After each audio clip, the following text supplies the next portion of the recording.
నమస్కారం. ఇప్పుడు మనతో పాటు సికింద్రాబాద్ కంటోన్మెంట్ ఎన్నికల అధికారి ఏ పరశురామ్ గారు మనతో పాటు ఉన్నారు. వారిని అడిగి అసలు కంటోన్మెంట్లో ఎన్నికల ప్రక్రియ ఏ విధంగా జరుగుతుందో ఒకసారి వారి మాటల్లోనే తెలుసుకుందాం. నమస్కారం సార్. నమస్తే అండి. సార్, ముందుగా ఒకసారి మీ గురించి మా వ్యూవర్స్కి ఒకసారి. నా పేరు పరశురామ్ అండి. నేను సికింద్రాబాద్ కంటోన్మెంట్ బోర్డులో మార్చ్ 2000లో ట్యాక్స్ సెక్షన్లో అపాయింట్ అయ్యానండి. ఆ తర్వాత ప్రమోషన్స్, ట్రాన్స్ఫర్స్ అవుతూ అన్ని విభాగాలు చేస్తూ ఎలక్షన్స్లో 2017లో ఎలక్షన్స్లో డిప్యూటీ పోస్టింగ్ అవ్వడం జరిగింది. ఓకే. అప్పటి నుంచి నేను రెగ్యులర్గా మాది ఎలక్షన్ ప్రాసెస్ చేస్తూ సక్సెస్ఫుల్గా అసెంబ్లీ ఎలక్షన్స్, పార్లమెంట్ ఎలక్షన్స్ సక్సెస్ఫుల్గా చేసామండి. ఓకే సార్, అసలు ఎస్పెషలీ ఇప్పుడు బయట మనము ఎంపీ అసెంబ్లీ ఎలక్షన్స్తో పోల్చుకుంటే, పార్లమెంట్ కావచ్చు, అసెంబ్లీ ఎలక్షన్స్తో పోల్చుకుంటే కంటోన్మెంట్కి ఒక డిఫరెంట్ ప్రాసెస్ ఉంటుంది. అసలు ఈ సికింద్రాబాద్ కంటోన్మెంట్లో ఎన్నికల ప్రక్రియ ఏ విధంగా ఉంటుంది? అంటే ఎలక్షన్ ప్రాసెస్ డిఫరెంట్ ఏమి ఉండదండి. కంటోన్మెంట్ ఎలక్ట్రల్ రూల్స్ 2007 ప్రకారంగా నోటిఫికేషన్ రాగానే ఇక మీకు నామినేషన్స్ ఉంటాయి, స్క్రూటినీ ఉంటుంది, విత్డ్రాల్ ఉంటుంది, ఫైనల్ సింబల్స్ అలాట్ చేస్తాము, డేట్ ఆఫ్ ఎలక్షన్స్ డిక్లేర్ చేస్తాము, తర్వాత కౌంటింగ్. వీటిని మళ్ళీ మా డీజీ ఆఫీస్కి పంపిస్తాం రిపోర్ట్స్ అని. ఓకే. ఆ తర్వాత గెజిట్ వస్తుంది. అప్పుడు ఇది గెజిట్ వచ్చిన తర్వాత ఇప్పటి వరకు అయితే వీపీని ఆ ఎలక్టెడ్ మెంబర్స్ ఎన్నుకుంటారండి. Okay, elected members. Secunderabad Cantonment elections notification వచ్చిన దగ్గర నుంచి వైస్ ప్రెసిడెంట్ ఎన్నుకునే వరకు అసలు ఈ ప్రక్రియ ఎలా జరుగుతుంది ఒక్కసారి బ్రీఫ్గా మా వ్యూవర్స్కి. పబ్లిక్ నోటీస్ రాగానే సెంట్రల్ గవర్నమెంట్ నుండి మేము ఏర్పాట్లు చేసుకోవాలి, స్టాఫ్ని రిక్రూట్మెంట్ చేసుకోవాలి. ఓకే. కంటోన్మెంట్ దగ్గర ఎలక్షన్స్కి సరిపడేంత స్టాఫ్ ఉండదు. ఓకే.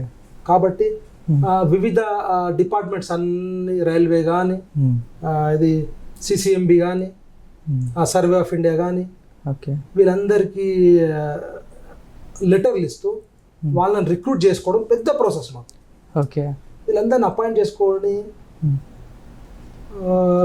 ఏంటిది పోలింగ్ బూతులు తయారు చేసుకోవాలి, రూట్లు చేసుకోవాలి, ఇవన్నీ ప్రాసెస్ ఉంటుంది. కాబట్టి 45 days to 2 months అయితే కంఫర్టబుల్ ఉంటుందండి. ఓకే. ఓకే, సుమారు ఎంతమంది సిబ్బందిని ఎన్నికల్లో ఉపయోగిస్తారు సార్ మీరు? Day 1 నుంచి 100 మంది కంప్లీట్ స్టాఫ్ ఇన్వాల్వ్ అయిపోతారండి. ఓకే. కౌంటింగ్కి వచ్చేసరికి మోర్ ఆర్ లెస్ 1200 మంది అవసరం ఉంటారు. 1200 మంది అంటే వారిని ఎలాంటి బేసిస్లో మీరు రిక్రూట్ చేసుకుంటారు sir? First staff, cantonment staff ఉంటారు. ఓకే. మా పర్మనెంట్ స్టాఫ్ ఉంటారు. వాళ్ళకి ఆర్డర్ ఇచ్చేసి ఇన్ కేసు ఇప్పుడు మీరు అడిగినట్లు ఆర్ఓ గారు వస్తే కనుక అక్కడికి కూడా స్టాఫ్ వస్తారు, వాళ్ళ స్టాఫ్ ఉంటారు. ఆ తర్వాత మీకు తెలుసు ట్రైనింగ్ కండక్ట్ చేస్తుంటాము. Polling officers, assistant polling officers, okay, మిగతా అదర్ అసిస్టెంట్ పోలింగ్ ఆఫీసర్స్ వీళ్ళందరినీ అపాయింట్ చేసి వాళ్ళకి ట్రైనింగ్ కండక్ట్ చేసి ఇవన్నీ చేసేసరికి ఈ పని అంతా జరుగుతుంది. 2 నెలలు అయితే కంపల్సరీ అవసరం ఉంటుంది. అసలు సికింద్రాబాద్ కంటోన్మెంట్లో ఓటు వేయాలంటే ఓటర్కు ఉండాల్సిన అర్హత ఏంటి? సికింద్రాబాద్ కంటోన్మెంట్ కానీ ఎక్కడైనా కూడా ఒక ఓటర్కి మినిమం క్రైటీరియా ఏంటంటే ఆ ఓటరు ఆ ఏరియాలో 6 నెలల నివాసి ఉండాలి, 18 ఏళ్ళు దాటి ఉండాలండి. అదే క్రైటీరియా. ఓకే. అలాగే పోటీ చేసే వాళ్ళకి ఎలాంటి అర్హత ఉండాలంటారు? పోటీ చేసే వాళ్ళకి ఆయన పేరు ఓటర్ లిస్ట్లో నమోదై ఉండాలి. Okay, main criteria. ఓకే. ఇక మిగతా అన్ని ఆర్పి యాక్ట్లో ఏం గైడ్ లైన్స్ ఉంటాయో సేమ్ అవన్నీ మనం కూడా ఫాలో అయ్యాం. అంటే ఎలాంటి గైడ్ లైన్స్ ఉంటాయి సార్, కొన్ని మనం చెప్పగలుగుతారా? అంటే వాళ్ళ మీద కేసులు ఉండకూడదు, కేసులు అంటే కన్విక్ట్ అయి ఉండకూడదు. ఓకే. అటువంటి జనరల్ పార్లమెంట్ ఎలక్షన్స్ కావచ్చు, అసెంబ్లీ ఎలక్షన్స్ కావచ్చు, దాంతో కంపేర్ చేస్తే సికింద్రాబాద్ కంటోన్మెంట్ ఎన్నికల్లో కొంతమందిని కన్సిడర్ చేయట్లేదు. అంటే ఇప్పుడు కొన్ని బస్తీ వాసులకు కావచ్చు, కొన్ని స్లమ్ ఏరియాస్ వాళ్ళని కన్సిడర్ చేయట్లేదు. దానికి కారణం ఏంది? మధ్యప్రదేశ్లో దేశంలో 62 కంటోన్మెంట్లు ఉంటాయండి. అట్లాగే మధ్యప్రదేశ్లో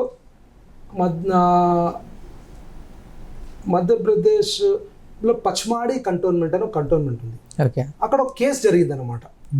ఎవరైతే ఆ ఓటర్లు ఇల్లీగల్ అంటే గవర్నమెంట్ స్థలాల మీద ఎంక్రోచ్మెంట్ ఇల్లు కట్టుకున్నారు, వాళ్ళ ఓట్లు తొలగించాలా అని చెప్పేసి అలహాబాద్ హైకోర్టులో కేసు జరిగి అలహాబాద్ హైకోర్టు వారు ఆ ఓట్లు తీయమని వాళ్ళంటి జడ్జిమెంట్ ఇవ్వడం జరిగింది. ఓకే. దాన్ని బేస్ చేసుకొని సుప్రీంకోర్టు వారు కూడా కేసు నెంబర్ 9731 ఆఫ్ 2006 ప్రకారంగా మేము కూడా ఇక్కడ లోకల్గా మా ఇంజనీరింగ్ బ్రాంచ్ వారి కోఆర్డినేషన్స్తోని సర్వే చేయడం జరిగింది. ఇక్కడ సర్వే చేసి మేము టెక్నికల్గా కరెక్ట్ కాదు కనుక ఇంజనీర్స్ కూడా ఆ టీంలో పెట్టి ప్రతి ఏరియాను సర్వే చేసి ఎక్కడైతే ఎంక్రోచ్మెంట్స్ ఉన్నాయో అంటే ప్రభుత్వ స్థలాల మీద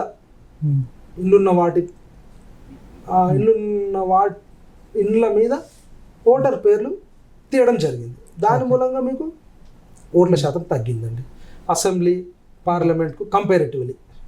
ఎవరికైతే కంటోన్మెంట్లో ఓటు హక్కు లేదో ఆ బస్తీలో కావచ్చు, ఆ ఏరియా వాళ్ళకి కంటోన్మెంట్ నుంచి వచ్చే కొన్ని ఫండ్స్ కావచ్చు, కొన్ని వెసులుబాట్లు కావచ్చు, వాళ్ళకి రావు, వాళ్ళకి మినహాయింపు ఉంటుందని చెప్పి వాళ్ళు భావిస్తున్నారు. అది ఎంతవరకు వాస్తవం? అటువంటి ఏముండదండి. మా ఈ కంటోన్మెంట్లో ప్రతి ఏరియాలో ఒక సర్కిల్ ఆఫీస్ ఉంటుంది. ఈ రోజు కూడా మీరు వెళ్ళి చూడండి, జనరల్గా వాళ్ళు కూడా వస్తారు, అక్కడ కంప్లైంట్ చేస్తారు, అయ్యా మా దగ్గర డ్రైనేజ్ క్లీన్ ఇమీడియట్లీ మా వాళ్ళు మన కంటోన్మెంట్ స్టాఫ్ క్లీనింగ్ చేపిస్తారు, స్ట్రీట్ లైట్లు వేస్తుంటాము, వాటర్ సప్లై అవుతుంది. ఎక్కడ అటువంటిది ఏమి ఉండదండి. అవన్నీ అపోహలే, అటువంటి ఏముండదు. ఎవరు కూడా అటువంటి అపోహలు ఉండని అవసరం లేదు. ఎవరికైనా ఏమున్నా మన సర్కిల్ ఆఫీసులు ఉన్నాయి. మనది టోల్ ఫ్రీ నంబర్ 211 కూడా వాళ్ళకి ఎటువంటి ఏమన్నా ఇబ్బందులు ఉంటే ఫోన్ చేసి వాళ్ళ కంప్లైంట్ లాడ్జ్ చేస్తే ఇమీడియట్లీ రియాక్ట్ అవుతారు మన వాళ్ళు. అంటే ఇప్పుడు అందరికి ఉన్నట్టే సౌకర్యాలు ఉంటాయా, లేకపోతే వాళ్ళకి ఇంకా కొన్ని ఏమైనా రెస్ట్రిక్షన్స్ ఉండే అవకాశం ఉందంటారా? లేదండి, అటువంటి ఏం లేవు. జనరల్ గా ఓట్లు తీయడమే తప్ప మిగతా ఏమున్నాయి అన్ని జనరల్ గా ఇస్తుంటామండి. మిగిలిన సేమ్ ఉంటాయి. నీళ్ళు ఇస్తున్నాము, లైట్లు ఉన్నాయి, వాటర్ ఏంటిది డ్రైనేజ్ క్లీన్ చేస్తున్నాము. ఇప్పుడు చూడండి కోవిడ్ టైం, ఓకే, మరి అటువంటి ఏరియాలో వెళ్ళడం అనడానికి కుదరదు కదా, ఖచ్చితంగా శానిటైజేషన్ చేపిస్తున్నాము. ఓకే, వాళ్ళు కూడా మన టెస్టింగ్ సెంటర్లకు వస్తూ టెస్ట్ చేసుకుంటారు. అందరితో పాటు వాళ్ళకు కూడా మెడికల్ కిట్స్ ఇస్తున్నారు, ఓకే, వ్యాక్సిన్స్ ఇస్తున్నారు. అట్లా ఏం రిస్ట్రిక్షన్స్ ఉండవండి. ఓకే. లాస్ట్ టైం ఎన్నికల్లో సుమారు ఎంతమంది తమ ఓటు హక్కును వినియోగించుకున్నారు?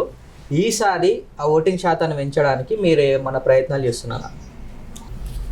మా CEO అజిత్ రెడ్డి గారి ఆదేశాల మేరకు ఈసారి ఖచ్చితంగా ఓటింగ్ శాతాన్ని పెంచడానికి నేను మీకు ఇందాక చెప్పినట్టు 250 కాలనీలు, 348 వీకర్ సెక్షన్లు, అందులో 42 ప్యూర్ స్లమ్స్ ఉంటాయండి, 350 అపార్ట్మెంట్స్. వీటన్నిట్లలో ఎవ్రీ ఆల్టర్నేట్ డే ఏదో ఒక కాలనీలో కానీ, ఏదో బస్తీలో కానీ, అపార్ట్మెంట్లో కానీ వెళ్ళి అవేర్నెస్ క్యాంపెయిన్స్ కండక్ట్ చేస్తున్నాము. వాటిలో ఏం చెప్తున్నాం అంటే ఖచ్చితంగా ఓటు హక్కు వినియోగించుకోవాలి, రాజ్యాంగం మనకిచ్చిన ఓటు హక్కును ఖచ్చితంగా వినియోగించుకోవాలి. వినియోగించుకోవడం వల్ల బెనిఫిట్స్ ఏంటి, and at the same time డబ్బు పవర్కు, మజిల్ పవర్కు, ప్రలోభాలకు లొంగొద్దు. ఖచ్చితంగా ఓటు హక్కు అనేది రాజ్యాంగము, భారత రాజ్యాంగము కల్పించిన హక్కు, దాన్ని సద్వినియోగం చేసుకోవాలి. మీటింగ్లు ఉన్న వాళ్ళతో పాటు వాళ్ళకి ఏం చెప్తామంటే, అయ్యా మీటింగ్లో రాని వాళ్ళకు కూడా మీరు ఎక్స్ప్లెయిన్ చేయండి. మీరు ఓటింగ్కి వెళ్ళాలి, మీ బంధువులను, మీ చుట్టుపక్కల అందరినీ ఎడ్యుకేట్ చేసి ఖచ్చితంగా ఎలక్షన్స్లో పాల్గొనాలి. ఓటింగ్ హక్కు వినియోగించుకొని ఎలక్షన్స్ పర్సంటేజ్ పెంచడానికి మేము ఖచ్చితంగా ప్రయత్నం చేస్తున్నామని. గత సంవత్సరంన్నర కాలం నుండి ఏదో ఒక కాలనీ మీటింగ్ పెడతాం రెగ్యులర్గా. మేము కంటోన్మెంట్లో ఓటు వేయాలంటే ఇప్పుడు ఎంపీ కావచ్చు, ఎమ్మెల్యేకి మనం ఓటేసేటప్పుడు ఓటర్ కార్డు ఉంటుంది కదా సార్, అది సరిపోతుందా, లేకపోతే ఇక్కడ మన ప్రత్యేక ఇంకొక స్పెషల్ ఓటర్ కార్డు ఏమైనా ఇస్తారా? అంటే ఇప్పుడు వాటికి వీటికి వేరియేషన్ వస్తుందండి. ఇప్పుడు ఎందుకంటే ఆ జనరల్ ఎలక్షన్స్లో వచ్చేసి మీకు ఎపిక్ కార్డు ఉంటుంది, వాటిలో సీరియల్ నంబర్ వేరు ఉంటుంది. ఇక్కడ మేము ఓట్లు డిలీట్ చేయడం జరిగింది గౌరవ కోర్టు ఆదేశాల మేరకు, కాబట్టి ఇక్కడ మీకు నంబర్ చేంజ్ అవుతుంది. ఓకే. అప్పుడు మన దగ్గర ఇంకోటి ఏంటంటే మీకు ఫోటో ఎలక్ట్రాల్ స్లిప్ ఇవ్వం మేము, కాబట్టి స్లిప్ ఇస్తాం ఖచ్చితంగా ఎలక్షన్స్ టైంలో. ఆ స్లిప్స్, మీ ఆధార్ కార్డు, ఈ ఓట్ కార్డు కూడా తీసుకెళ్ళచ్చు. కానీ ఆ సీరియల్ ఈ సీరియల్ టాలీ కాదు, కాబట్టి ఖచ్చితంగా ఆధార్ కార్డు తీసుకెళ్ళి మీరు ఓట్ వేయచ్చు. అంటే ఇక్కడ ప్రాసెస్ ఏముంటుంది? అతను ఇప్పుడు ఓటర్ లెక్క నమోదు కావాలంటే, కంటోన్మెంట్లో ఉన్న క్యాండిడేట్ అతను ఓటర్ లెక్క నమోదు కావాలంటే అసలు ఎలాంటి క్రైటీరియా ఉంటుంది, ఎలాంటి నిబంధనలు పాటించాలి, మీరు వాళ్ళకి ఎలాంటి గుర్తింపు కార్డు ఇస్తారు మీ తరపు నుంచి? అయితే ఇప్పుడు ఒకటి ఓటర్గా ఎలిజిబిలిటీ కావడానికి ఒకటే అండి, ఈ must be cantonment resident for last 6 months, 6 నెలల నుండి అతను ఇక్కడ నివాసి అయి ఉండాలి, 18 ఏళ్ళు దాటి ఉండాలి. మనకైనా అదే, ఆర్పి యాక్ట్లో అయినా కూడా అదే అండి, రిప్రజెంటేషన్ ఆఫ్ పబ్లిక్ యాక్ట్లో కూడా అదే. ఓకే. ఇప్పుడు దొంగ ఓట్లను నివారించడానికి మీరు ఎలాంటి చర్యలు తీసుకుంటున్నారు? సపోజ్ మీరు చెప్తున్నారు ఒక స్లిప్ ఉంటుంది, ఆ స్లిప్ ప్రకారము మీరు ఓట్ వేయచ్చు అంటున్నారు. బట్ ఇక్కడ ఏంటంటే ఆ స్లిప్ మీద ఎలాంటి ఫోటో కావచ్చు ఏమి ఉండదు, జస్ట్ మీరు ఒక ఐడి ప్రూఫ్ తీసుకొచ్చి, స్లిప్ తీసుకొచ్చి ఓటు నమోదు చేసుకోవాలంటున్నారు. బట్ ఎలాంటి బేసిస్ మీద అవి తీసుకుంటారో, అసలు ఓటర్ స్లిప్ అనేది ఎలా ఉంటుంది ఒక్కసారి మా వ్యూవర్స్కి? అయితే మీరు ఏదైతే ఇప్పుడు అలిగేషన్ చేసిండ్రో నేనైతే దాన్ని ఒప్పుకోను, ఖండిస్తాము. ఓకే. అయితే ఇప్పుడు cantonment board electoral rolls book ఇదండి, ఫర్ ఎగ్జాంపుల్ ఒక వార్డు ఇది. ఓకే. ఇట్లా చేసినాం. ఓకే. ఇది వరకు ఎట్లుంటుందంటే ప్లాట్ నంబర్ 1 ఏదో ఎస్ఎన్జి, మీరు పాత బుక్ చూసారు కాబట్టి. Okay. Plot number 10 RJ, plot number 15 NG, ఏదో ఒకటి అబ్రివేషన్ లాగా ఉంటుండే. ఓకే. కానీ ఇప్పుడు మేము హౌస్ నంబర్స్ 2015లో 16లో కంటోన్మెంట్ బోర్డు నుండి house numbers allotment, rationalisation of house numbers ఇవ్వడం జరిగింది. ఓకే. అది ఇచ్చిన తర్వాత మనకు అంత ఇంటాక్ట్ అయిపోయింది. ఇప్పుడు చూడండి, హౌస్ నంబర్ 1-1-1. ఓకే. ఇంట్లో ఇప్పుడు మీకు ఒక హౌస్ నంబర్ ఉంది, ఇంట్లో ఎంతమంది ఉన్నో క్లియర్ తెలిసిపోతుంది. వేరే ఉంటే కనుక ఇమీడియట్లీ మీరు అబ్జెక్షన్ చేస్తున్నారు, మేము తీసేస్తున్నాం. దాని మూలంగానే ఓటింగ్ కౌంట్ బాగా తగ్గింది. ఓకే. కానీ ఆ ఇంట్లో ఎలిజిబుల్ అయిన వాళ్ళు కూడా ఉన్నారు. ఇప్పుడు తీయడానికి మేము బొంగనే చెప్తే మనల్ని ఫామ్ నింపుకున్నారు, తీయడం జరిగింది. కానీ మీకు కొత్త పేరు నమోదు చేసుకోవాలంటే ఆ పేరుకు ఏదో ఒకటి ప్రూఫ్ పెట్టాలా మీరు, అది పెట్టి వీళ్ళు ఏమంటారంటే మన వాళ్ళు ఇది ఫామ్ ఇచ్చిపోండి, మేము రేపేళ్ళుండి మీకు నింపిస్తాము అని చెప్పి ఫామ్స్ ఇస్తారు. దాని మూలంగా ఈ కౌంట్, ఈ బ్యాలెన్స్ ఎంత తీసినా అంత జనాభా ఉన్నారు ఇక్కడ ఓటర్స్. కానీ ఆ పేర్లు ఇవ్వకపోవడం వల్ల మనకు కౌంట్ తక్కువ కనిపిస్తుంది. ఇంకోటి ఏంటంటే మీరు అన్న అపోహకు ఆస్కారం లేదు ఈసారి, ఎందుకంటే సీరియల్ నంబర్స్, హౌస్ నంబర్స్తో సహా క్లియర్గా ఉన్నాయి. మీ ఇంట్లోనే ఉందనుకోండి, వేరే ఓట్లు వస్తే మీరు అబ్జెక్షన్ చేస్తారు కదా. అవును, అట్లా ఉంది. కాబట్టి ఇప్పుడు ఈ రోజు మనం కూడా పబ్లిక్ కోసం వెనకాల పెట్టినాం. ఇప్పుడు ఓకే, జనాలు వచ్చి చెక్ చేసుకొని పోతున్నారు. ఇన్ కేసు దీంట్లో ఏమైనా ఉంటే ఇమీడియట్ మా వాళ్ళకి చెప్పేస్తారు మన స్టాఫ్కి. ఓకే. ఫైనల్ కూడా ఇది పొలిటికల్ పార్టీస్ అందరు కొనుక్కున్నారు ఈ బుక్, బోర్డు నిర్దేశించిన రేటు పెట్టి ఈ బుక్స్ కొనుక్కొని పోయినారు. ఇమీడియట్ ఏమైనా ఉంటే ఇది వన్స్ ఇది ఎండ్ కాగానే వాళ్ళంతా అబ్జెక్షన్ తెస్తారు. ఇప్పుడు మీరు అన్నట్టు ఏదో ఒక పార్టీ వాళ్ళు రాయించుకున్నారు అనుకోండి, అపోనెంట్స్ ఊరుకోరు కదా, ఇప్పుడు కనబడుతుంది కదా. ఇప్పుడు ఇది వరకు అంటే ఎస్ఎన్జి అంటే తెలియకపోతుండే, ఎన్జి అంటే తెలియకపోతుండే ప్లాట్ నెంబర్ 10 పక్కన. కానీ ఇక్కడ నెంబర్ క్లియర్ ఉంది కాబట్టి ప్రతి ఇంటోళ్ళు బాగా ఫోకస్గా ఉన్నారు. మన జనాలు కంటోన్మెంట్లో ఈరోజు చాలా ఫోకస్గా ఉన్నారు. ఖచ్చితంగా మన ఆఫీస్కి రెగ్యులర్గా వస్తుంటారు, మాకు రెగ్యులర్గా చెప్తుంటారు పరశురామి మా దాంట్లో ఈ 2 ఒక్క పేరు ఉంటే కూడా జనరల్గా వచ్చి చెప్తుంటారు నాకు. ఈ పేరు మాకు కూడా ఆనందం అనిపిస్తారు, మనోళ్ళు బాగా జాగృతి అయిపోయినారు అనేసి. సరే, ఈసారి దొంగ ఓట్లకు ఎలాంటి ఆస్కారం లేదంటున్నారు, కాకపోతే మరి మన లీడర్లు ఏం చేస్తారో వేచి చూద్దాము. అండ్ ఇంకొక క్వశ్చన్, గతంలో ఒక్కొక్క వార్డు నుంచి ఈ 8 వార్డులో సుమారు ఎంతమంది నామినేషన్ వేశారు? ఈసారి అవి పెరిగే అవకాశం ఉందంటారా? లాస్ట్ టైం ఎలక్షన్స్లో 120 మంది దాదాపు అభ్యర్థులు నిలబడ్డారండి. ఓకే. ఈసారి కూడా నిలబడుతుండొచ్చు, కానీ ఎంతమంది నిలబడడానికి మేము చెప్పలేము. కానీ 8 మందిని అయితే ఎలక్ట్ చేస్తాం. ఓకే. వాడికి ఒకరినే ఎలక్ట్ చేస్తాం. వాడుకోగానే ఒకరే ఎలక్ట్ అవుతారు. ఎలక్ట్ అవుతారు. అంటే అందాజ దీనికి ఏమైనా లిమిట్ ఉంటుందా సార్, ఇంతమంది ఉండాలి లేకపోతే ఈ క్రైటీరియా ఉండాలని చెప్పి ఏమైనా ఉంటుందా? లేదండి, అట్లే. ఓకే, ఈసారి అభ్యర్థులు ఓటర్ స్లిప్ బ్యాలెట్ పేపర్ మీద తమ ఫోటోలు ముద్రించాడని చెప్పి వేడుకుంటున్నారు. ఈసారి బ్యాలెట్ పేపర్ మీద ఏంటంటే అభ్యర్థులు తమ ఫోటోలు ముద్రించాలని చెప్పి కొన్ని అభ్యర్థులను మీ వారికి తీసుకొచ్చారని చెప్పి బయట టాక్ నడుస్తుంది. ఇదేమైనా అవకాశం ఉంటుందా ఇందులో? అయితే రెగ్యులర్గా మేము పొలిటికల్ పార్టీ మీటింగ్స్ కండక్ట్ చేస్తుంటామండి. వాటిలో 8 వార్డుల నుంచి ప్రతినిధులు వచ్చి మీటింగ్ అటెండ్ అవుతారు. వాళ్ళతో మేము రెగ్యులర్గా మేము చేసిన పని అంతా వాళ్ళకి చెప్పి వాళ్ళ ఫీడ్బ్యాక్ తీసుకొని వాటిని కూడా అమలు చేయడానికి మేము రెగ్యులర్గా ప్రయత్నం చేస్తుంటాము. రెగ్యులర్గా మేము విన్నది ఏంటంటే పొలిటికల్ పార్టీ సింబల్స్ ఇవ్వండి అని రెగ్యులర్ అడిగారు. కానీ మాకు మన కంటోన్మెంట్ ఎలక్ట్రల్ రూల్స్ 2007లో అటువంటి గైడ్లైన్స్ ఏం లేవు. మీరు క్యాండిడేట్ ఫోటోలు అంటే ఛాన్స్ అయితే లేదండి మాకు. ఇది వరకు అయితే అటువంటి గైడ్లైన్స్ ఏం లేవు. ఐ డోంట్ థింక్ సో అండి. ఓకే, వాళ్ళకి కేటాయించే సింబల్స్ కావచ్చు, ఐ మీన్ ఎలా ఏమైనా రిస్ట్రిక్షన్స్ ఉంటుందా? వాళ్ళకి ఏమైనా నచ్చింది ఏమైనా ఎంచుకునే అవకాశం ఉందంటారా? అంటే కొన్ని అన్రిజర్వ్డ్ సింబల్స్ అని ఉంటాయండి. ఓకే, ఇప్పుడు ఇవి వేటికైతే పొలిటికల్ పార్టీ సింబల్స్ తీసిన తర్వాత అన్రిజర్వ్డ్ సింబల్స్ అని మన ఎలక్షన్ కమిషన్ ఆఫీస్లో ఉంటాయండి.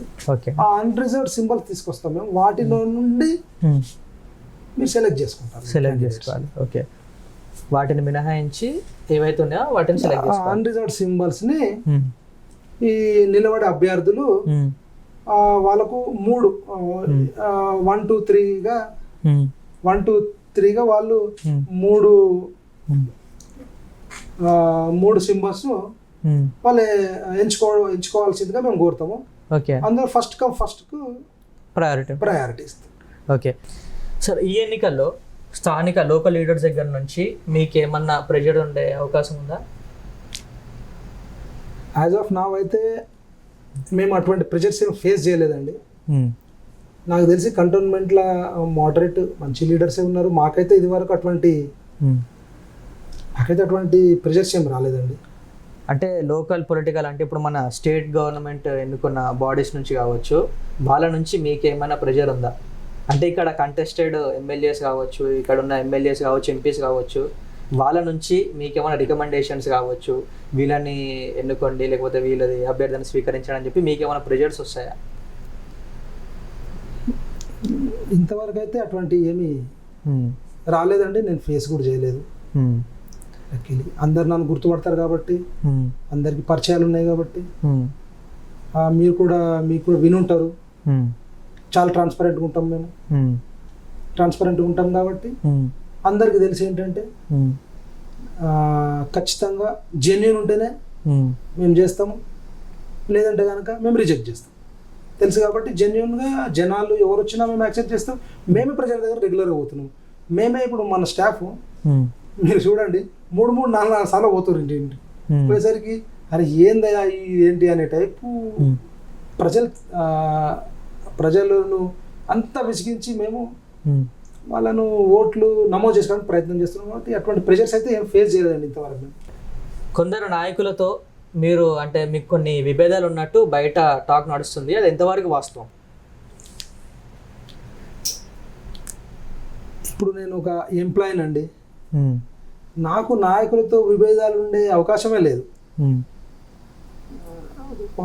I mean no capacity to have any kind of differences with politicians అండి. ఓకే, నాకు అటువంటి ఏం లేవండి. ఓకే, సరే, బయట ఇలాంటి అపోహలు వస్తున్నాయి అంటే ఏంటంటే మీకు కొంతమంది నాయకులకు మధ్య కొన్ని విభేదాలు ఉన్నట్టు కొంత ప్రచారం జరుగుతుంది. అసలు ఇది వాస్తవమేనా? అది ఎంతవరకు నిజం? అది మీరే అంటున్నారు స్పెక్యులేషన్స్ అని, కాబట్టి అపోహలే అవి. నాకైతే ఏం లేవండి అటువంటి. అంటే నిజంగానే లేదంటారా? బట్ బయట మళ్ళీ ఇలాంటి టాక్ ఎందుకు వచ్చిందంటారు అసలు? ఇప్పుడు నాకైతే ఎవరితో విభేదాలు లేవండి. నేను నా డ్యూటీ నేను చేసుకుంటూ పోతున్నా. కాకపోతే మేము ఎలక్షన్ వింగ్ అనేది కత్తి మీద సామ్ లాంటిదే.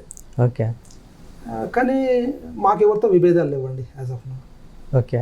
కాకపోతే ఈ సీట్లో ఉన్న వాళ్ళకి ఎవరికైనా అలిగేషన్స్ ఉంటాయి జనరల్గా, కానీ మాకు పర్సనల్గా పలానా వారితో ఇటువంటి ఏం లేవండి. ఓకే, ఇప్పుడు లాస్ట్ టైం ఓటర్స్తో కంపేర్ చేస్తే ఈసారి ఎన్నికల ప్రక్రియ ఓటర్ లిస్ట్ ఎలా ప్రిపేర్ చేస్తున్నారు సార్?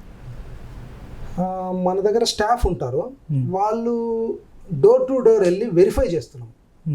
వెరిఫై చేసి ఆ ఇంట్లో కనుక వాళ్ళు ఉంటే వాళ్ళ పేర్లు నమోదు చేసుకుంటాము, లేని వాళ్ళ పేర్లు తీసేస్తాం. అంటే ఏ ప్రాసెస్తో చేస్తున్నారు సార్? ఇప్పుడు సపోజ్ క్యాండిడేట్స్ ఉన్నారు, ఇప్పుడు ఏంటంటే సపోజ్ 6 months, ఇప్పుడు లాస్ట్ టైం వాళ్ళది ఇక్కడ ఓటర్ కార్డ్ ఉంది. ఓకే, సపోజ్ ఎగ్జాంపుల్ మీరు అన్నట్టు ఇక్కడ ఓటర్ కార్డ్ వచ్చింది కంటోన్మెంట్లో, వాళ్ళకి ఓటర్ కార్డ్ వచ్చింది, బట్ ఇప్పుడు వాళ్ళు వేరే రీజియన్లో ఉంటారు.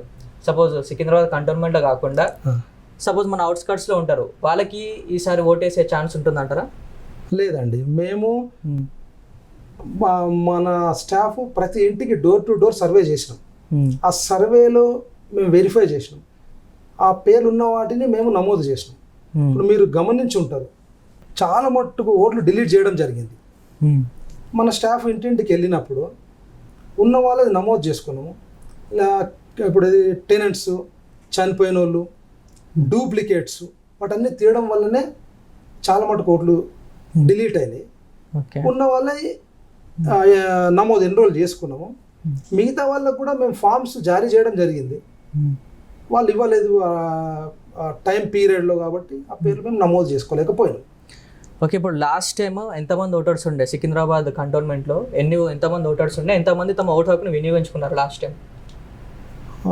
లాస్ట్ ఎలక్షన్స్లో 163,000 పైచిలుకు ఓట్లు ఉండినాయి.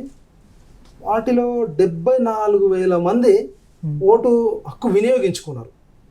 అంటే జనరల్గా ఎన్నికలు అనగానే అందరికీ ముందుగా గుర్తొచ్చేది మద్యం కావచ్చు, డబ్బు ప్రవాహం కావచ్చు, వీటిని అడగట్టాలంటే మీరు ఎలాంటి చర్యలు తీసుకున్నారు లాస్ట్ టైం కావచ్చు, ఈసారి ఎలాంటి చర్యలు తీసుకుంటారు? అప్పుడు టీమ్స్ ఫార్ములేట్ చేస్తామండి మనము, ఈ statistics teams, surveillance teams, with the help of police department. General ఎలక్షన్స్లో ఎట్లా ఉంటుందో మన దగ్గర కూడా అట్లాగే టీమ్స్ ఫామ్ చేసి వాటిని కర్బ్ చేయడానికి ఖచ్చితంగా మేము యాక్షన్ తీసుకుంటామండి. ఓకే, ఇక్కడ ఎన్నికలు నిర్వహించేందుకు ఇక్కడ రిటర్నింగ్ అధికారులు కావచ్చు స్థానికులు ఉంటారా, లేకపోతే ఇతర వేరే ఏరియాల నుంచి వచ్చే అవకాశం ఉందా? ఎనీ కంటోన్మెంట్కు ప్రెసిడెంట్ కంటోన్మెంట్ బోర్డు వారికి ఆ పవర్ ఉంటుందండి. ఆయన అథారిటీ, ఆయన గారు నియమించవచ్చు ఎవరన్నా. జనరల్గా మనకు గత 2 terms 3 terms నుంచి కూడా కలెక్టర్ గారి కోఆర్డినేషన్తో ఆర్డీఓ గారి, లోకల్ ఆర్డీఓ గారి హెల్ప్ తీసుకొని వారిని ఆర్ఓగా చేయడం జరిగింది. వేరే దేశంలో వేరే కంటోన్మెంట్స్లో కూడా కొన్ని కంటోన్మెంట్స్లో ఆర్మీ ఆఫీసర్స్ని కూడా రిటర్నింగ్ ఆఫీసర్గా నియమించి ఎలక్షన్ చేయడం జరిగింది. ఓకే, అసలు ఈ సికింద్రాబాద్ కంటోన్మెంట్లో మొత్తం 8 వార్డులు ఉన్నాయి కదా సార్, అందులో అసలు మొత్తం జనాభా ఎంత ఉంది, అందులో ఎంతమంది ఓటర్లు ఉన్నారు? సికింద్రాబాద్ కంటోన్మెంట్ జ్యూరిస్డిక్షన్లో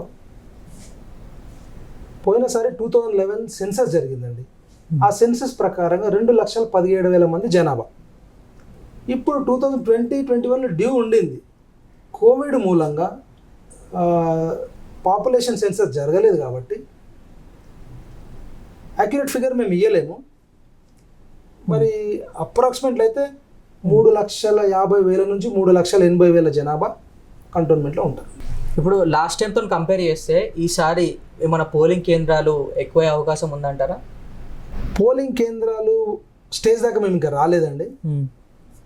వస్తే కనుక ఖచ్చితంగా ఎక్కువ చేయాలనే ఉద్దేశం. సిఓ అజిత్ రెడ్డి గారు, మా సిఓ అజిత్ రెడ్డి గారు ఏమంటారంటే సిస్టమేటిక్గా ప్రతి పోలింగ్ స్టేషన్లో తక్కువ ఓట్లు ఉంటే కనుక పబ్లిక్ ఈజీగా ఉంటుంది కాబట్టి అట్లా ప్లాన్ చేద్దామనే ఉద్దేశం ఉందండి. అట్లా చేస్తే కనుక పోలింగ్ స్టేషన్స్ పెరిగే అవకాశం ఉంటుంది. ఓకే, ఈ సికింద్రాబాద్ కంటోన్మెంట్లో ఏవైనా సమస్యాత్మక ప్రాంతాలు ఉన్నాయా? ఒక లాస్ట్ టైం ఒక 10-12 ఐడెంటిఫై చేసామండి సెన్సిటివ్ ఏరియాస్. అది కూడా నోటిఫికేషన్ టైంలో మళ్ళీ ఐడెంటిఫై చేస్తాం, అది ఎట్లాగో రిలీజ్ చేస్తాం సెన్సిటివ్ ఏరియాస్. ఓకే, అంటే ఇంకొక ఏమో ఆరోపణలు వస్తున్నాయి అంటే ఇప్పుడు క్యాండిడేట్స్ ఎవరైతే ఉన్నారో అభ్యర్థులు వాళ్ళ సొంత ఓట్లను వినియోగించుకొని గెలుస్తున్నారని చెప్పి ఒక టాక్ నడుస్తుంది బయట, అది ఎంతవరకు వాస్తవం? అంటే ఇప్పుడు సొంత ఓట్లు అంటే ప్రశ్న నాకు అర్థం కాలేదు. అంటే ఇప్పుడు తమ రిలేటివ్స్ అని చెప్పి వాళ్ళు ఎక్కడనో ఉంటారు, బట్ ఇక్కడ ఉండరు ప్రజెంట్స్, బట్ పేపర్లోనే ఉంటారు వాళ్ళు. ఇక్కడ యాక్చువల్గా అయితే వాళ్ళు ఉండరు క్యాండిడేట్స్. అట్లా మా వాళ్ళని తమ ఓట్లను వినియోగించుకొని ఇక్కడ చాలా మంది గెలుస్తున్నారు అని చెప్పి ఒక టాక్ నడుస్తుంది బయట. ఇది ఎంతవరకు వాస్తవం మీ మాటలు చెప్పండి. అది మేమైతే కరెక్ట్ కాదనుకుంటామండి. ఎందుకంటే ఇప్పుడు మేము టీమ్స్ పెట్టి ప్రతి ఇంటికి వెళ్ళినాం, ఉన్న వాళ్ళ పేర్లే నమోదు చేసుకున్నాం, లేని వాళ్ళే తీసేసినాం. మేము చూసినాం కాబట్టి అటువంటి వాటికి ఆస్కారం ఉండదు. ఓకే, ఇప్పుడు ఎన్నికలకు ఇంకా నోటిఫికేషన్ రాలేదంటున్నారు, బట్ మీరు ఎలాంటి ఏర్పాట్లు చేస్తున్నారో ముందు జాగ్రత్త చర్యగా మీరేమన్నా సపోజ్ ఓటర్స్ని ఏమన్నా అవేర్నెస్ క్యాంపెయిన్ తీసుకొస్తున్నారా? వాళ్ళని ఏమన్నా ప్రభావితం చేస్తున్నారా? ఓటర్స్ని ఏమన్నా ప్రాసెస్ స్టార్ట్ చేస్తారా, లేకపోతే నోటిఫికేషన్ వచ్చినాక స్టార్ట్ చేస్తారా?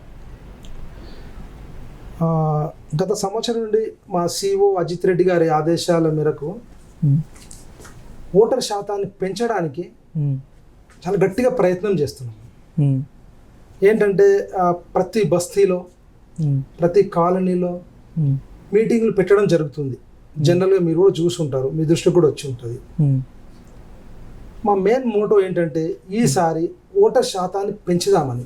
పెంచడానికి ప్రతి ఆల్టర్నేట్ డే మీటింగ్స్ అయితే మేము పెడుతున్నామండి. ప్రజలకు అవగాహన కల్పిస్తున్నాము. వాళ్ళకు ఓటు హక్కు విలువ ఏంటి, ఓటు హక్కు వినియోగించుకోవడం వల్ల లాభాలేంటి, అవన్నీ వివరిస్తూ ప్రతి బస్తీ కాలనీలో మేము రెగ్యులర్గా అవేర్నెస్ క్యాంపెయిన్స్ కండక్ట్ చేస్తున్నామండి. ప్రస్తుత లాక్డౌన్లో కావచ్చు, లాస్ట్ టైం లాక్డౌన్లో కావచ్చు, మీరు అనేక సేవా కార్యక్రమాలు నిర్వహిస్తున్నారు. బట్ దీని మీద కొంతమంది మీ మీద ఆరోపణలు చేస్తున్నారు. దానిపై మీ అభిప్రాయం చెప్పండి. ఒక విషయం చెప్తానండి మీ ద్వారా. నేను నా అదృష్టం ఏంటంటే కంటోన్మెంట్ మట్ఫోర్డ్లో పుట్టానండి. నేను నా అదృష్టానికి లోకల్లో ఉద్యోగం వచ్చింది. అందులో ప్రజలతో మమేకమయ్యే అవకాశం వచ్చింది కనుక నేను ట్యాక్స్ విభాగం చేశాను, ఇంజనీరింగ్ సెక్షన్ చేశాను, సెన్సస్ చేశాను, ఏంటిది ఎలక్షన్ చేస్తున్నాను. అట్లాగే ఇంకొక విషయం ఏంటంటే మీరు అడిగారు కనుక చెప్తున్నా, కంటోన్మెంట్ ఎంప్లాయీస్ యూనియన్ లీడర్ అండి నేను. మాకు ఎంప్లాయీస్ 1400 మంది ఎంప్లాయీస్ ఉంటారు కాబట్టి నేను రెగ్యులర్ ఇంటరాక్షన్ అవుతాను. కాబట్టి నాకు ఇప్పుడు ఇన్ని కాలనీలు చెప్పాలి కదా, ఇప్పుడు 250 కాలనీలో 230-40 కాలనీలో నాకు డైరెక్ట్ ఇంటరాక్షన్. ప్రెసిడెంట్ కానీ, సెక్రటరీస్ కానీ, జనాలు కానీ డైరెక్ట్ నేను వాళ్ళు కలుస్తుంటారు నాకు. ఇప్పుడు ఇక స్లమ్స్లలో అయితే క్వశ్చనే ఉండదు, ప్రతి బస్తీవాసి రెగ్యులర్ నా దగ్గరకు వస్తుంటాడు. ఈ 350 అపార్ట్మెంట్స్లో 300 అపార్ట్మెంట్స్ అయితే నాకు రెగ్యులర్ కలుస్తుంటాము. నా 21 సంవత్సరము సర్వీస్లో వీళ్ళందరితో లోకల్ అవ్వడం ఒక అదృష్టంతో కలవడం వల్ల నాకు పబ్లిక్లో ఇంటరాక్షన్ ఎక్కువ, పబ్లిక్తో పరిచయాలు ఎక్కువ. దాన్ని బేస్ చేసుకొని పోయిన సంవత్సరం మార్చి 23 తారీఖు ఉగాది రోజు, అప్పుడు మా సిఓ చంద్రశేఖర్ సార్ ఉండే. ఆ రోజు నేను 3:30-4 గంటలకు చంద్రశేఖర్ సార్ ఫోన్ చేసిన.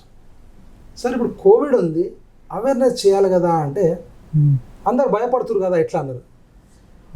భయపడుతున్నారు కదా ఎట్లా అన్నారు అంటే నేనన్నా సార్ నేను వెళ్తానంటే మా కంటోన్మెంట్ వ్యాన్ తీసుకొని అనౌన్స్మెంట్ చేస్తూ వెళ్ళాం.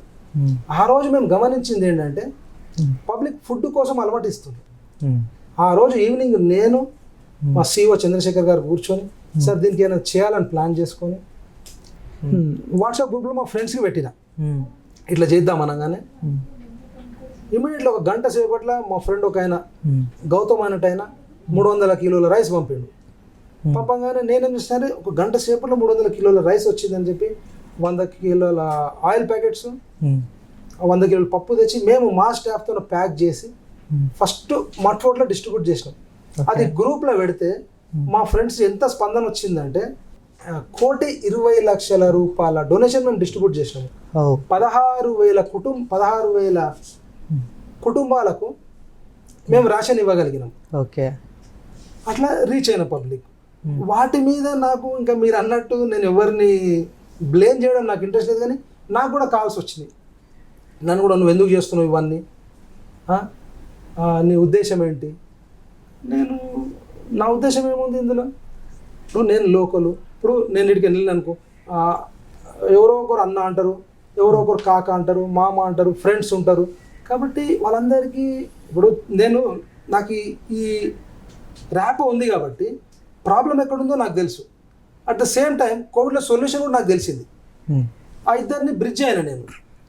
కొందరు కోవిడ్ టైంలో వెళ్ళడానికి భయపడిండ్రు. అక్కడ ఇప్పుడు మేము వెళ్ళిన స్లమ్స్ ఫోటోలు చూపిస్తా. ఓకే. కొన్ని ఏరియాలలో చూసి నాకు ఫోన్లు చేశారు, ఈ ఏరియాలో ఎందుకు పోతున్నావు నువ్వు అని చెప్పారు. అటువంటి స్లమ్స్ ఉన్నాయి మన దగ్గర. వీళ్ళు ఎవరైతే డోనర్స్ ఉన్నారో వాళ్ళందరూ అప్రోచ్ అయ్యారు. పరశురామ్ మీరు తిరుగుతున్నారు, మేము ఇస్తాం, మీరు పంచండి, మేము వెళ్ళలేని పరిస్థితులు అంటే ఇక్కడ తీసుకెళ్ళి వాళ్ళకి ఇవ్వగలిగినాము. మేము ఊరికే జస్ట్ రేషన్ ఇవ్వలేదు, గ్రాసరీస్ ఇవ్వలేదు, అవేర్నెస్ చేసినాం. ఖచ్చితంగా ఇది పద్ధతి, ఇట్లా ఉండాలి. కోవిడ్ అంటే ప్రికాషనరీ మెజర్స్ మీకు కూడా తెలుసు. అది అవేర్నెస్ చేయడం వల్ల మన దగ్గర మీరు చూసిండ్రు, నాకు తెలిసి కోవిడ్ రేషియో తక్కువ ఉంది నేను అనుకుంటున్నా. అంటే అట్ ద సేమ్ టైం ఇంకొక విషయం నేను గర్వంగా చెప్పేది ఏంటంటే, cantonment board employees union general సెక్రటరీగా మా 1400 మంది ఎంప్లాయీస్కు మేము రెగ్యులర్గా పొద్దున వాళ్ళ అటెండెన్స్ అవుతుంది 6:30కి. మా ఇన్స్పెక్టర్స్ చెప్పేసి, మా హెల్త్ సూపరింటెండెంట్ గారు, సూపరింటెండెంట్ సాలిడ్ వేస్ట్ మేనేజ్మెంట్ గారి, మా సీనియర్, మా ఎంప్లాయీస్ యూనియన్ అంతా కోఆర్డినేట్ చేస్తూ వాళ్ళకి అవేర్నెస్ చేయడం వల్ల 1400 మంది ఎంప్లాయీస్లో ఈరోజు కూడా మేము మా దగ్గర మరి 100 కన్నా తక్కువ పాజిటివ్ కేసెస్, ఒక 5-6 మంది హాస్పిటలైజ్డ్ అయినరు, ఒక్కటే ఒక ఎంప్లాయీ చనిపోయాడు, అది కూడా రీసెంట్గా. ఓకే. ఓకే. చివరగా కంటోన్మెంట్ ఓటర్లకి మీరు ఏమైనా సందేశం ఇస్తారు? మా తెలంగాణ ఛానల్ ద్వారా కంటోన్మెంట్ ప్రజలకు నేను చేతులెత్తి నమస్కరించి చెప్పేది ఏంటంటే, భారత రాజ్యాంగం కల్పించిన మన ఓటు హక్కును ఖచ్చితంగా వినియోగించుకోవాలండి. మేము మా ప్రయత్నంగా కంటోన్మెంట్ రెసిడెంట్స్ అందరికీ తెలుసు, రెగ్యులర్గా నేను మీ అందరితో ఇంటరాక్ట్ అవుతుంటా, రెగ్యులర్గా మీకు అవేర్నెస్ చేస్తుంటా, రెగ్యులర్గా ప్రతి గల్లీ ప్రతి కాలనీ తిరుగుతుంటాము. కాబట్టి మీరందరూ కూడా ప్రజలు మన హక్కుగా వీటిని ఓటు హక్కును గుర్తించి ఖచ్చితంగా తమ పేర్లు ఎన్రోల్ చేసుకోవాలి. ఎన్రోల్ చేసుకొని మన ఓటు హక్కు ఖచ్చితంగా వినియోగించుకోవాలి. ఇప్పుడు జనరల్గా నేను కొన్ని కాలనీలో విన్నాను, సార్ నేను ఓటేయలే ఇంతవరకు అని అంటుంటారు. అది విన్నప్పుడు చాలా బాధ వేస్తుంది. ఎందుకంటే మనం ఇంత చదువుకొని ఎలక్షన్ కమిషన్ వారు ఇంత కష్టపడి, ఇప్పుడు చూడండి, ఒకప్పుడు ఎలక్షన్స్ అంటే గొడవలు, బూత్ క్యాప్చరింగ్, 144 సెక్షన్లు, ఎన్నో గందరగోళాలు. కానీ ఇప్పుడు ఎలక్షన్ కమిషన్ వారు 1000 నుండి 1200 ఓట్లే ఒక పోలింగ్ స్టేషన్లో, మీ ఇంటి నుంచి లెస్ దెన్ 2 కిలోమీటర్ల లోపు పోలింగ్ స్టేషన్ ఉండేటట్టు చూస్తున్నాం. 500 మీటర్ల వరకు పోలింగ్ స్టేషన్ కూడా ఆహ్లాదకరంగా ఉండేటట్టు చూస్తున్నాం. మోడల్ పోలింగ్ స్టేషన్లు తయారు చేస్తున్నాము. ఏంటిది, యంగ్ ఓటర్స్కి ఫెలిస్టేషన్ కూడా చేస్తున్నాము. ఇంకోటి పీడబ్ల్యూడి వాళ్ళకి వీల్ చైర్లు పెడుతున్నాము. ఇంటి నుండి పికప్ చేయడం, పీడబ్ల్యూడి సీనియర్ సిటిజన్లు పికప్ చేసుకోవడానికి కూడా ప్రొవిజన్స్ కల్పిస్తున్నాము. ఇన్ని ఘనము కల్పించడానికి మెయిన్ ఉద్దేశం ఏంటంటే, ప్రతి ఒక్కరు తమ ఓటు హక్కు వినియోగించుకోవాలి. తమ ఓటు హక్కు వినియోగించుకోవడం వల్ల ఏం జరుగుతుందంటే, ఏంటిది, డెమోక్రటిక్ సిస్టంలో మనకు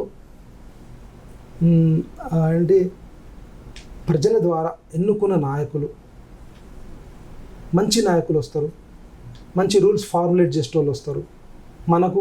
మన ఓటుకు న్యాయం జరగాలంటే మనందరం ఖచ్చితంగా మన పేర్లు నమోదు చేయించుకోవాలా. ఓటు హక్కును వినియోగించుకోవాలా. అప్పుడే మనకు కూడా ప్రశ్నించే అధికారం వస్తుంది. మనం ఓటు హక్కుకు పోము, ఆ రోజు ఎలక్షన్స్ డేని హాలిడేగా ఫీల్ అయ్యి ఆ రోజు బయటకు ఎక్కడికో వెళ్ళిపోతాము. ఏదన్నా ప్రాబ్లం వచ్చేసరికి వాళ్ళను వీళ్ళని ప్రశ్నిస్తే మన మాట ఎవరు వింటారు? రెగ్యులర్గా మాకు చెప్తుంటారు, సార్ అక్కడ ఆ బస్తీలో పోయినరు, ఈ బస్తీలో పోయినరు, లీడర్లు మా కాలనీలోకి వస్తలేరంటే. మేము ఎవరినో బ్లేమ్ చేయడం లేదు, ఎవరినో మనం బ్లేమ్ చేయడానికి లేదు. ఖచ్చితంగా మనము కూడా ఓటేస్తాము, మేము కూడా ఉన్నామని ప్రతినిధులకు తెలిపిన రోజే మన ప్రతి సమస్యకు జవాబు దొరుకుతుంది, మనకు న్యాయం జరుగుతుంది. కాబట్టి దయచేసి మిమ్మల్ని ఒకటే నేను మా తెలంగాణ ఛానల్ ద్వారా రిక్వెస్ట్ చేసేది ఏంటంటే, మన ఎలక్షన్ సిబ్బంది వచ్చినప్పుడు ఖచ్చితంగా వాళ్ళు కూడా కష్టపడి ఇంటింటికి తిరుగుతుంటారు, వాళ్ళు కోఆపరేట్ చేసి మీ పేర్లు నమోదు చేసుకోండి. ఏమన్నా అక్కడ పొరపాట్లు జరిగితే మీరు మా వాళ్ళ దృష్టికి ఇమీడియట్ తెస్తే తీసేస్తాము. మీరు మేము అందరము ఖచ్చితంగా మన పేర్లు నమోదు చేసుకొని హెల్దీ ఓటర్ లిస్ట్ను తయారు చేసి మంచి నాయకులను ఎన్నుకోవడం ద్వారా మనకు న్యాయం జరుగుతుందని మిమ్మల్ని అందరినీ అభ్యర్థిస్తూ thank you very much. Sir, నిజంగా మీ విలువైన సమయాన్ని మాకు కేటాయించి మా వ్యూవర్స్ యొక్క అపోహాలు అనుమానాలు తొలగించినందుకు ధన్యవాదాలు sir. Thank you so much. Thank you very much.